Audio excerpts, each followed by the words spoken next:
So if you may notice, I have a little help this year. I want to introduce Matt Sawada. Yeah, and, Matt Sawada. Vikram Patel. They're actually joining us this year. We found out after last year's event, since this is part of the Iowa City Book Festival, it's in conjunction with the University of Iowa and this and that. And so, long story short, there's certain, for affirmative action purposes, there's set-asides both for minorities and the unfunny, and they qualify for both. So they're here to join us this evening. I'm Norwegian. No, they're very... I hear that the city council is thinking about installing red light cameras. Oh my gosh, really? Yeah, but they think the PATV is taking the initiative, right? Filming drunk people exiting the bars downtown, right? Yeah, I hear they're calling it Walking with the Ale Cohen. This guy's an alcoholic, seriously. This guy shows up to our live taping for American Reason, full flask of whiskey. Come on, it's an hour-long show. You can't go an hour? He's out of his mind. Also joining us as our official rim shot drummer is the lovely and talented Josh Karolak. Hey, Josh! We offered him $5 to come out and join us this afternoon, and as a drummer, that's like 70% of his take home for the week. So we're pleased to see him. Without further ado, I would like to bring up to the stage our first reader, Mr. Ben Singer, and he's reading his piece called "The Strange Case of Iowa City." Everyone, put your hands together, please, for Ben Singer. Ben Singer. All right. When I first arrived in Iowa City as a university freshman several years ago, I was reminded of the books and movies of my childhood that featured fantastical realms replacing the known and mundane world. Like Alice in Wonderland, I met fat guys who smoked from hookahs, and I also found Iowa City populated by fair-haired youths raised on Midwestern farmlands, come to shed their heterosexuality, much like I imagined Dorothy did in The Wizard of Oz. Eventually, I grew accustomed to such creatures, and as it naturally grew, I grew with them. I now have more friends who are DJs than friends with jobs.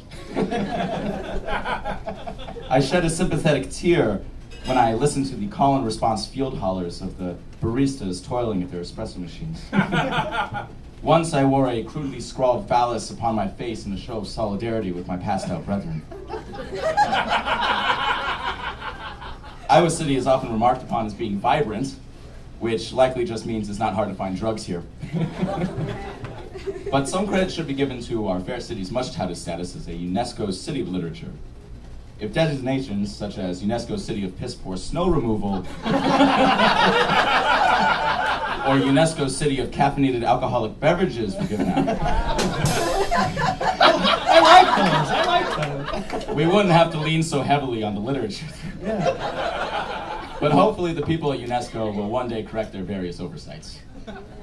But the accusations of literature leveled at Iowa City are not without genuine merit. The spirit of our city is embodied by such titans of alcoholism and sexual abuse as Fitzgerald and Hemingway, two men also noted for their contributions to letters. I personally see Iowa City's literary tendency manifest itself whenever an amateur critic pukes all over a statue replica of Stieg Larsson's Girl with the Dragon tattoo downtown. Or when a student takes an arduous journey through a Henry James novel while enjoying half-price Steiner Ritas the night before a test. Or when a scene from Mammoth is spontaneously reproduced in the student section of Kinnick. I was waiting for that. Racism, not a big laugh line. I couldn't fully appreciate Iowa City without also taking note of any drawbacks, however. Every winter, my heart sinks at the sight of seemingly hundreds of young girls who are unable to afford coats. They are forced to brave the elements on the coldest evenings, trekking from bar to bar with the determination of Sherpas. It's a shame that the citizenry must witness such poverty existing in proximity to so much wealth. So, over time, I've realized that Iowa City isn't as beyond the looking glass as it once was. I now regard it with the familiarity and warmth of, say, Joyce's Dublin, or Dostoevsky. Hold off in a second. Joyce's Dublin, or Dostoevsky's St. Petersburg. Yet our town will always retain its transformative properties, as undeniably under the influences of Iowa City, thinker and lout are indistinguishable. Our next piece, we're talking about literary, indulgences and haughtiness, is a really long title. It's written by a gal named of Tembi Bergen-Batten, who unfortunately could not be here today, but her piece is called An Incomplete and Completely Uncalled For Comparative Analysis of Iowa City and Coralville. And it's going to be read for us today by the lovely and talented Adrienne Benning. Adrienne, please come to the stage. I'm relieved to know that I can actually see over the podium, so doing great so far. In Coralville, when people get tipsy, they confess to loving t-shirts sold at Spencer's. But in Iowa City, when people drink one too many, they find themselves confessing to all the non-peer-reviewed journals they read and admit to thinking that the Kindle is kind of sexy, despite the fact that it's going to ruin reading forever. In Coralville, drunk 22-year-old guys get awesomely trashy mud-flap girl tattoos. In Iowa City, drunk people all over the gender spectrum get that tattoo, but they're required to wear it ironically. The Iowa City New Pie is so crowded, you always see everyone you would rather not. If you owe someone money, they'll be there. If you owe someone revisions, they will be there. And if you've ever tried to crack someone's back in a drunken moment of helpfulness, they will be there, probably hobbling around the cures section. But that Coralville Co-op is so empty, you can pretend you're Oprah and that they closed the fucker down so you could cut your own slice of fancy soap in complete serenity. In Coralville, a truther knows he's a truther and doesn't give a shit if you know too. But in Iowa City, all the truthers, birthers, and totally paranoid nutjobs masquerade as liberal skeptics. Iowa City has a reputation as a very literary town, and this is well deserved. People here are so captivated by language. Young women especially, you can tell because they wear those sweatpants with words printed on the back. I call them ass-word pants. It would be fun to print interesting words on them, though, just to mess with people. Instead of Iowa, it would be like time or membrane. Now, if Iowa City were a pair of panties, they would be hand-crocheted out of locally sourced free-range mohair. If Coralville were a pair of panties, they would be an easy care, standard cotton blend, but with a little less coverage in the front. Because the women of Iowa City, well, they have mohair. In Coralville, the pillow talk is about normal stuff, like what flavor syrup you're going to use on your pudding-stuffed, sausage-flavored pancakes when you finally cease making beautiful love and go to IHOP. In Iowa City, the pillow talk is about Toni Morrison's investment in the body, or how the Genome Project is transforming the diagnoses of chromosomal abnormalities. Thank you. The title of our next piece is in French. Oh, I'll give it my best. It's called. You know what? I'll just introduce. I will introduce the next person, and he can tell us what the name of his piece is, because I haven't had enough beers to speak French yet. His name is Jim Calkins. Welcome, coming up to the stage, Jim. You can put your hands together, and he can introduce his piece. Thanks, but when my piece was actually turned out, it was the first one rejected. And so I took it home and threw it away, and so I don't have it. And I thought Yale would have it, but then he sent out this email that said 400 times, bring your own piece. So, but it's okay, because I was going through the trash at the Englert Theater in the men's room. You know those little booklets that they give you at the Englert, and then they put a program in it, but it's mostly just the booklet, and then you give it back? I collect those. Because, well, they're going to run out, and then I'm going to have them. So this is from the men's room at the Englert Theater, trash, and it was just labeled rough draft of program notes. So it's what I have, sorry. What's it going to be? In honor of Iowa City's unique musical heritage, the Lynn Street Music Quartet Transcendental presents the world premiere of, I can't read French either, Well, you found it. What do you? Yeah, toute musique qui n'est pas rien ne se que bruit. You struggled through it. You struggled through it somehow. Composed in 8 movements by William H. Bonney, 1859 to 1881. Overture, Lunar Destruction, Song of Fury for 5 trumpets, Untitled, Requiem for the audience, Free improvisations, Mercy, and finally, Movement. There will be no intermissions or intercessions. Program notes. The Lynn Street Music Quartet Transcendental, also known as LSMFT, is the resident string ensemble for the University of Iowa. Well known both nationally and internationally, the LSMFT is well known both nationally and internationally. The ensemble is played with other artists who are also well known nationally and internationally. The quartet consists of violin, a violet, a contraviola, and a small tennis racket. For this performance, they are joined by Puzzled Changes, the resident jazz trio for the University of Iowa. Well known both nationally and internationally. Our next performer, actually singing a song for us, is Ed Butler. Ed, come on up to the stage. It's our great pleasure to have you. He was one of the people last. And is it true that they say that, you call a drummer with a suit and tie? What? The defendant. You may not be aware of this, but surveys have shown that the rest of Iowa is a little bit more politically and socially conservative than those of us here in the People's Republic of Iowa City. So with that in mind, I put together a little number here, Waltz for the Weirdos, which is from their point of view. Yeah.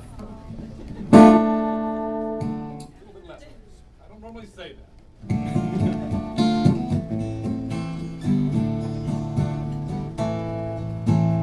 From the Missouri to the Mississippi, you won't find a bigger collection of hippies, wild-eyed liberals stuck on autopilot with politics so blue that they're ultraviolet.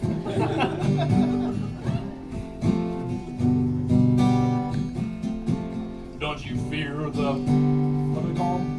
Don't you fear that the Tea Party might put a bounty on your head should you ever leave Johnson County? Well, how could it be that a city so cockeyed could also be home to our beloved Hawkeyes? The players get hopped up on pot, it's a pity. What is the deal with you people in Iowa City?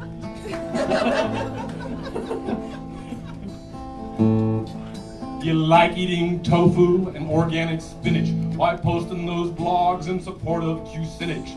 It's also well known that you're also well read, but nowadays we all know print is dead. No one reads Hugo or Shakespeare or Keats. Now they've got YouTube and Facebook and tweets. Well, at least they make toothbrushes at Oral-B. It's a practical item, I'm sure you agree. Apart from that, you've no knack for nitty-gritty. Just what is the deal with you people in Iowa City?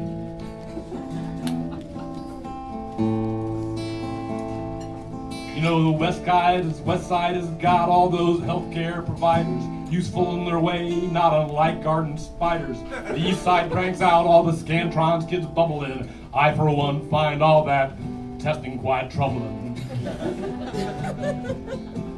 When I went to high school, my test scores were stellar, yet now I tend bar in a rascaller. On the Iowa quilt, you're the lunatic fringe. When you take the drinking, you usually binge.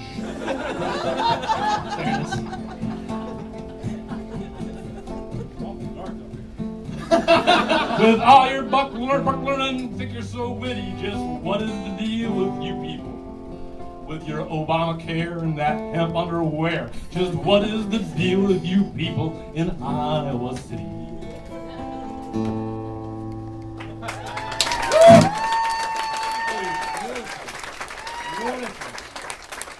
What a rendition. You like George? could never sing on your show. It could be like the Vikram political sung on the version. show. I did sing on the Give us show, a and, little synopsis, and Vic. someone threw their underwear at me over the air. It was amazing. It was like Came out of the only- phone, like, hey, we have an incoming call. Bloop, hey, bam. Only time it's ever happened to me. It's amazing. I don't know why it doesn't happen to me more. Well, I mean, you guys are political. Ed talked about, political stuff, and I Yeah. agree. I think this is, they do talk about the People's Republic of Johnson County, and or I think the best way I've ever heard Iowa City described was, a tiny little 2-mile square town surrounded by thousands of miles of reality. But no, but even politically, it kind of has always astonished me, like issues that might or might not have a whole lot of bearing or presence here in Iowa City. People are very passionate about, like a few months ago, the House passed a law that allows for dove hunting. And there was letter after letter after letter of the citizen about these poor innocent birds and they're murdered and this and that. But I was dove hunting myself last weekend on the southeast side.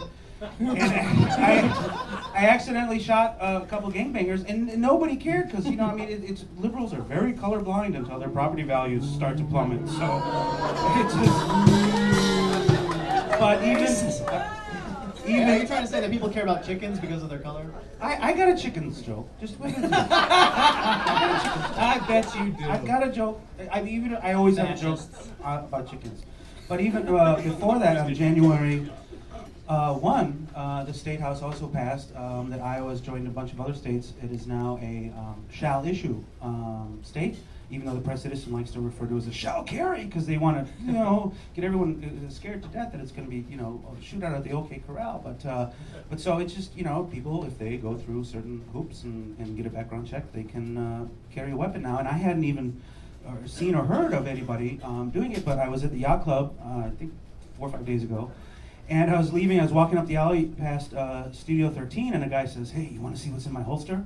And and I said, yeah, sure. I misheard him. Actually, what he said was, do you want to see what's in my Hollisters? But I took a look, but unfortunately misfired, so I had to take what I was wearing to the dry cleaners. But the other big issue here, there's a lot of folks really pushing, I'm sure there's passionate folks about this on all sides, to make Iowa City a sanctuary city for immigrants that might not be here. Thank you. You're welcome. But, what I found interesting is that a lot of the people who are really in support of this, they'll, try and, anybody who's against it and says, well, gee, I don't like the whole, kind of argument, coming here and taking American jobs, say, oh, you're just a racist and this and that. But a lot of them are University of Iowa employees, and I guarantee you they would throw quite the fit, when the same things happens there, except they just call it graduate assistants. So, doing the work for cheaper. But no, here's my chicken joke. Told you I had a chicken joke. Let's have chickens. Chicken Okay, joke, ready? chicken joke, chicken Chickens. joke, Let's chicken do it. joke. So last year, a lot of the pieces were talking about the whole, urban chicken conundrum. That a lot of folks here in Iowa City, being good, stewards of the environment, they want to produce their own chicken poop and eggs if they're lucky. But I was going to say nothing much has happened since then. But I did read in the newspaper, I think 2 weeks ago, that the mascot for Grays, the gentleman who walks around downtown passing out flyers, he actually got picked up by animal control, and he's out on Sand Road at the Animal Care and Adoption Center looking to be adopted, but only if you live outside of city limits. Is it half price now also, as you mentioned before? Which one? Half price also this month? Yeah, That's right, that's right. and with it, it's with him you get it's a half price, but you still get you get the mashed potatoes, you get the coleslaw, you get the biscuits. It's the whole thing. I'll tell you what's not chicken, and that's the voice of our next readers, a gentleman by the name of PJ Stoppelworth. He's a voiceover guy, so he may do it in a kind of a radio voice up here. I'm not sure what his plans are exactly. But PJ, why don't you please make your way up to the stage? Put your hands together, ladies and gentlemen, for PJ Stoppelworth. He's reading his piece. Quick disclaimer before I begin, I do use some naughty words. That offends you, I'm sorry, but if I tell you now, I don't have to apologize later. But I don't believe in being vulgar just for vulgarity's sake, so I'm not going to stand up here and talk about felching, anal warts, couch bombing, Santorum, Dutch rudders, taints, circle jerks, or Cleveland steamers. I like Santorum. That type of talk really has no business in an event as auspicious as this, and I wouldn't lower myself or you all as... Oh, I see a circle jerk does come up later on. It reads a lot better in context. First, for any newcomers, visitors, guests, I know it can be kind of tricky to figure out your way getting around Iowa City. I've lived here for 6 years. Here's my advice. Stay off the roads. You see, we live here, we know where we're going, and we have shit to do. If you want to ride, We got business. if you want to ride around like a trout, take the bus. And welcome to Iowa City. Okay. Iowa City, it's a one-of-a-kind place, and thank Shiva for that. It's the little unique things like the Moffat houses. Back in the 30s, Howard Moffat used recycled building materials to build his houses. You can stand in one of the basements and look up through the floor joists and see old newspapers underlying the floorboards, and you think, wow, the Press Citizen really was useful for something. We have university hospitals and clinics here in town, home of groundbreaking research in powerhouse medicine. And if you've been seen there, and you too know the 4 words that every Iowa Citian will say before lapsing into unconsciousness. Take me to mercy. It's a town of cultural incongruity. There are, like the born and raised Iowa Citian who will get up on a Saturday morning, go out into the woods, kill a deer, gut it, skin it, hang it, and have a few beers with the old boys. Yeah. Then drive back to town for ceviche and a mid-priced Peruvian Chardonnay. We are people that see no problem with pairing organic dolphin-safe sushi with Mountain Dew Code Red. Despite this old country buffet approach to culture, Iowa City is recognized for the arts. You may have heard we're a UNESCO City of Literature, which sounds suspiciously like a Lifetime Achievement Award for cities. It's a good thing, though. At least they'll give the Iowa Writers Workshop something to brag about so they can stop humping Vonnegut's corpse. Take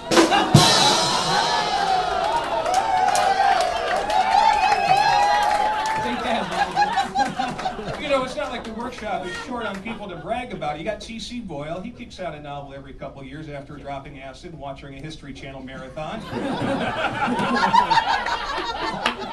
and there's John Irving, who's built a remarkable career of mashing up Charles Dickens and Penthouse Forum Busty MILF edition.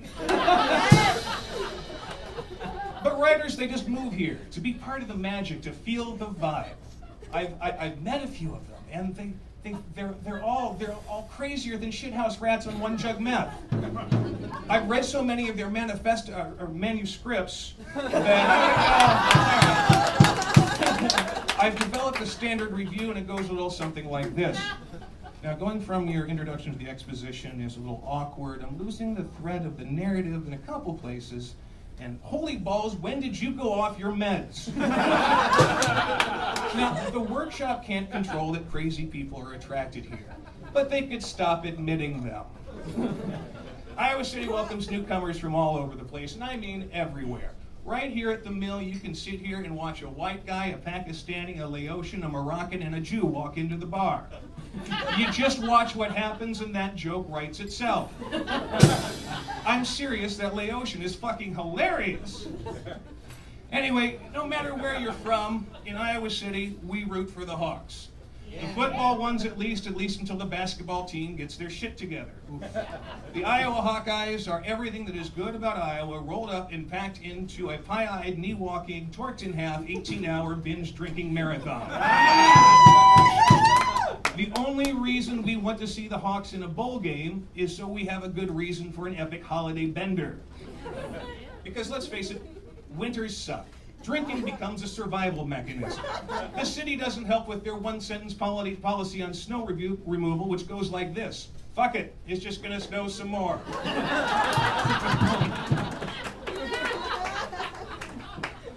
Speaking of our city government, there's a lot I wanted to talk about in regards to them, but it turns out we have to be done by 8 p.m. tonight, so just a quick fact about our city council. Nationwide, city council members average about $70,000 a year in salary. Here in Iowa City, our city council members take home less than 10. You get what you pay for. Oh hell, we're not even getting that. Now, picking on Iowa City is easy, but there are some bright spots, like the fact we're not Waterloo. A town that was home, that names as its citizens Michelle Bachmann and John Wayne Gacy. Yeah. John Wayne Gacy, everyone. One's a twisted psychopath bent on ruining people's lives, the other one killed and raped children. And we're not Coralville. Coralville is a town for people too uptight to live in Iowa City. But it'll still fuck any property developer that moves. The town is big box stores, neighborhoods that look like somebody taught a giant carpentry monster to shit in a perfect row. And Fry Fest, where they tried to set the world record for the largest black and gold circle jerk. That was better in context. Now, overall, Iowa City's most remarkable residents and events seem to be temporary ones, like John Irving, who told us that sorrow floats, and the 2008 floods, which showed us that Hancher doesn't. Grant Wood, who, if you believe the story of every old townie, somehow managed to stay in every house in this town built before 1941. That guy was either getting more ass than a toilet seat, or landlords were even bigger douchebags back then. You got Hayden Fry, who gave an entire generation hope and pride by playing well in non-bowl games. And the legacy of Hawkeye football, which has given every generation citations for open container and public intoxication. Now, the important thing to remember is that most of the people who became worthwhile citizens were only temporary residents of Iowa City. People who came here, developed their talents, and moved on to change the world. There's something that's just really special about a place where genius finds its feet and revolutionary ideas begin to germinate. And there's a very important lesson in there for us as well. If you've been here for more than 5 years, then you, my friend, are fucked.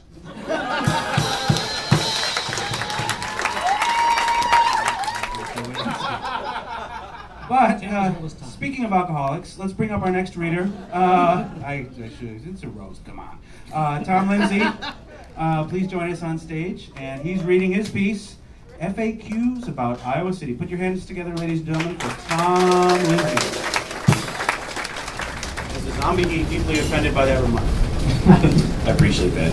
I'm very excited to be here. I think more excited was yesterday. I happened to score this Little Village t-shirt, and as a public high school teacher, that's the most money I made this summer. But instead of writing a traditional roast, I decided that I would steal all the material from the Iowa City Chamber of Commerce's website. So here I have frequently asked questions about Iowa City. First question, how big is Iowa City? Now that's a loaded question and depends on who you ask and how much alcohol they've had to drink. Iowa City's population tends to fluctuate like Kirstie Alley's weight, dropping drastically in the summer months before returning to its full figure in the fall when the college students invade. In fact, come August, Iowa City is the 6th largest suburb of Chicago. Now, in sports terms, Iowa City is nearly the size of Steve Alford's ego. Maybe size does matter after all. It's almost a compliment. Yep. And I promise you those are the last 2 dick jokes I'll have this evening. Okay, what are the city's demographics? Iowa City has been described as a bustling, landlocked, cosmopolitan island stranded in the middle of the heartland where diversity is imported. Take the business community, for example. Only in downtown Iowa City can you find an Italian, Indian, Korean, and Mexican restaurant sharing the same street with Whitey's. I like Whitey's. I know Whitey's too. I know. Well, hey, come on. Now, and to appease the bisexual community, the city council is considering making traffic on Washington Street flow both ways. I heard that. Now, this should help add some flavor to Iowa City, which has been characterized by Garrison Keillor as a college town where all the women may be men, and all the men may be women, and everyone is one bottle of whiskey away from finding out. Is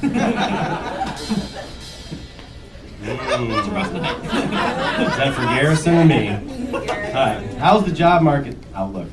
Iowa City boasts the highest underemployment rate in the state. If you were to apply for a highly coveted job at convenience store, you will initially receive this softball question. How do you spell come and go? Now, if come is spelled correctly with a K, you'll graduate to the follow-up question. So, when and why did you quit writing your dissertation? What are the housing prospects? Despite the stagnation in enrollment numbers in the UI over the past 25 years, landlords have duped renters into believing fairy tales regarding housing scarcity. And every time an aspiring renter says, I don't believe in fairy tales, there's a fairy tale somewhere who falls down dead, decomposes, and another apartment complex rises from its remains. Okay, what's the structure and agenda of our city government? First and foremost, are there any city council members in here? No. Anyone? None? Zero? That's surprising. I thought you'd be out. I'm not too surprised. I heard that they're building a moat around Iowa City and filling it with ordinance-infested waters to help keep out local patrons, cars, mopeds, and any other revenue stream that might add to downtown's economy. Nuclear weapons too, yeah. Weapons? Nuclear weapons. Weapons? Nuclear? No, that's a nuclear weapons-free zone. That's right. Signs are all over. I wish I'd known that. I wish I'd known that before I showed It's a up. bold stance. Real controversial subjects in the city council. No nukes here. Don't nuke us. All right. Seriously, like any booming bureaucracy, if you never want to get anything done and maintain the status quo, you form a committee. Touting itself as a progressive community, Iowa City upped the ante and formed a city council. Now, the city council, Heather, is fairly harmless. That is, until they start actually meeting, proposing, and enacting new ordinances that restrict people from doing all the things that most of them did in Iowa City back in the day. You know, like before 21 became like, you know, the new 19. When they're not busy figuring out new ways to deport patrons to the Coral Ridge Mall, Coralville's answer to Guantanamo Bay, they're passing ordinances aimed at the pedestrian mall. Restrictions that make Baghdad's green zone look like Mardi Gras in New Orleans. Playing politics with Iowa City Council is akin to playing Monopoly with Muammar Gaddafi. You never really know the rules and whether they'll change mid-game. Not to mention, without hesitation, the City Council will throw the Ped Mall under the magic bus just to prove that it means going out of business. In a recent act of inhumanity that was mentioned earlier, the City Council banned panhandlers and replaced them with parking meters, something locals detest more than Gary Sanders hates Walmart.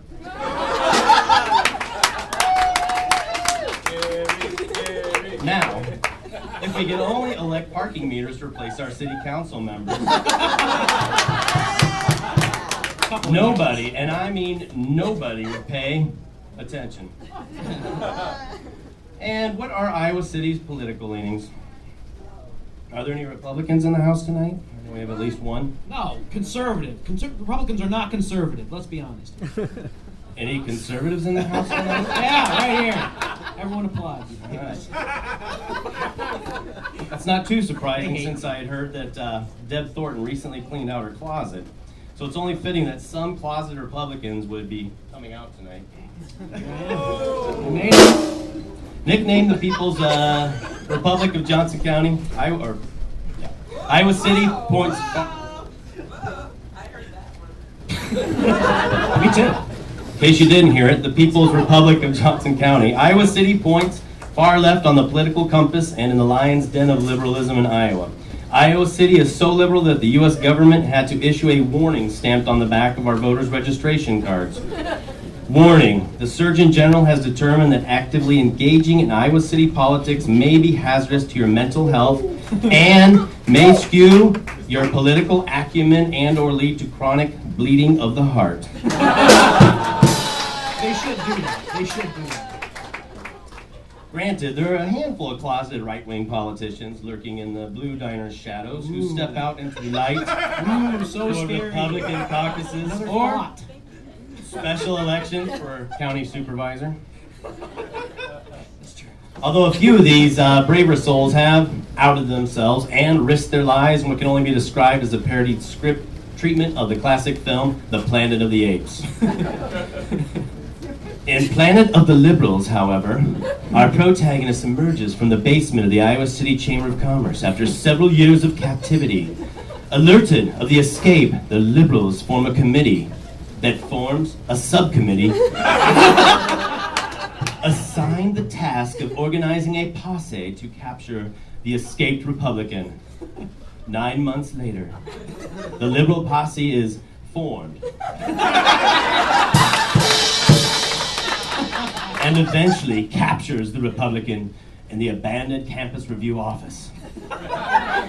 Take your stinking bloody hands off me, you damn dirty liberal. Now, aside, it's good to see by intelligent design, I suspect, that even in Iowa City, where the streets are littered with useless degrees, that political discourse has devolved. Cut to final scene along Iowa River bank, where the escapee is riding stolen liberal bicycle cruiser with basket harnessed on front handlebars and donning a ring bell twice for peace bumper sticker. Skids to sudden stop in front of theater building and stands face to face with giant statue of Karen Cubby.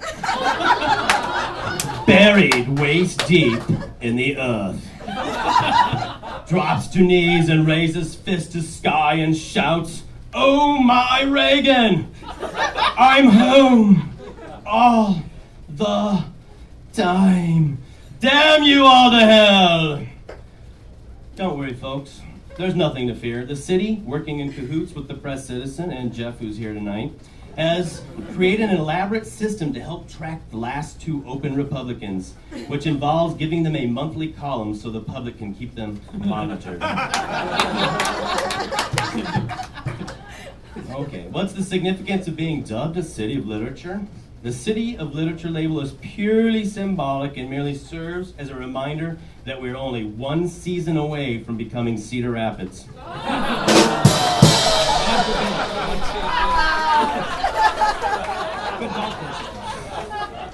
What is the Writers' Workshop? It's an extremely competitive writing program at the UI created by a guy named Dave to sell more Pabst Blue Ribbon and to help the Foxhead Tavern stay up and running. Now, for you writers out there, where is the best place, or where do the best writers in town go to write? Seville. Close, getting closer. The Dead Room's bathroom walls, duh. Now, what happens to aspiring writers who don't get accepted to the Writers' Workshop? They become drummers. She stole my line. I'm done. No, they receive lifetime sentences in Iowa City, and as part of their sentence, they are required to attend live readings at Prairie Lights, where they sit in lawn chairs, the plastic serving as painful reminders of how their deferred dreams have dried up like a raisin in the sun. In the meantime, to help facilitate their rehabilitation and or punishment, however you look at it, they are forced to write roasts for the Iowa City Book Festival. So glasses up, hurry up, and drink up, Iowa City, before 35 becomes the new 21. Cheers.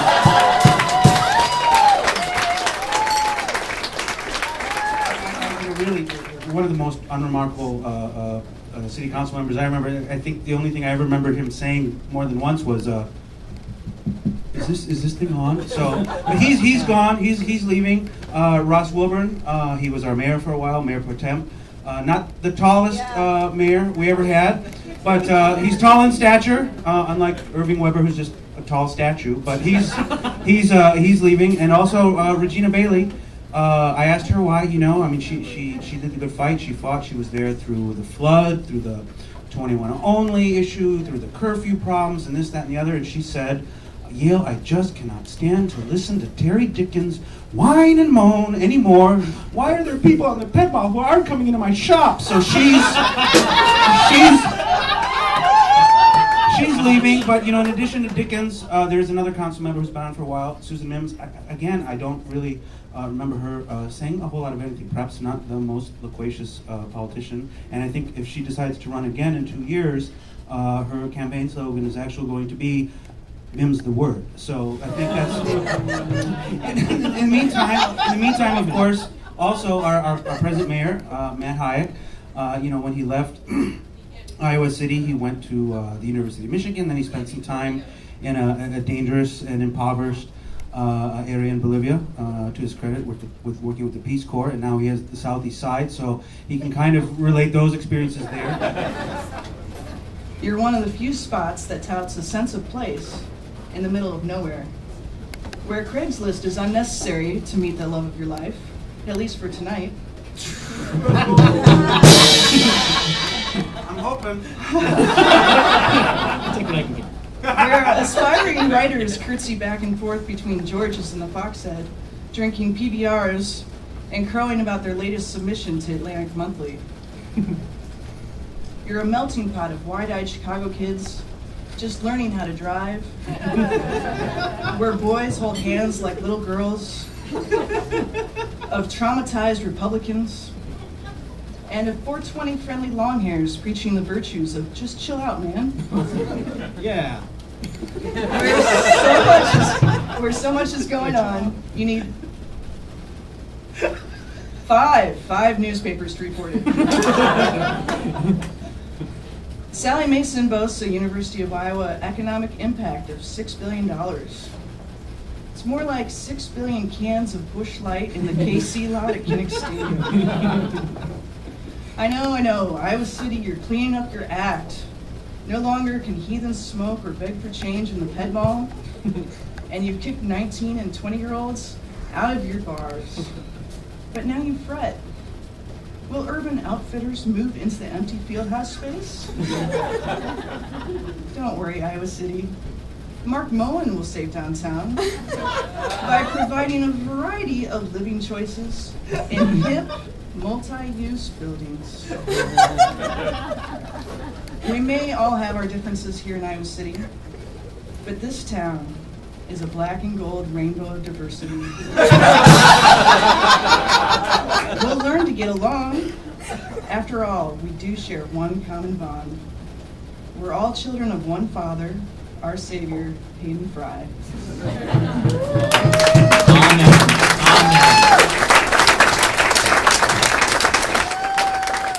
In the name of the offense and the defense and the special teams. Listen, I want to say thank you to everyone who submitted for this year's roast. I want to say thank you to Matthew and Vikram for judging. I want to say thank you to Josh for coming out and drumming. We will get you your $5. You can quit texting me about it while I'm working. I want to thank the Mill for allowing us to have this wonderful event here. I want to thank the Iowa City Book Festival for allowing us to besmirch and sully their reputation once again. And most of all, I want to thank everybody in the audience for being a spectacular audience. You're great fun to be here. Well, that's really the biggest. Thank you very much, and we will see you The audience. next year. Also, don't forget Yale College.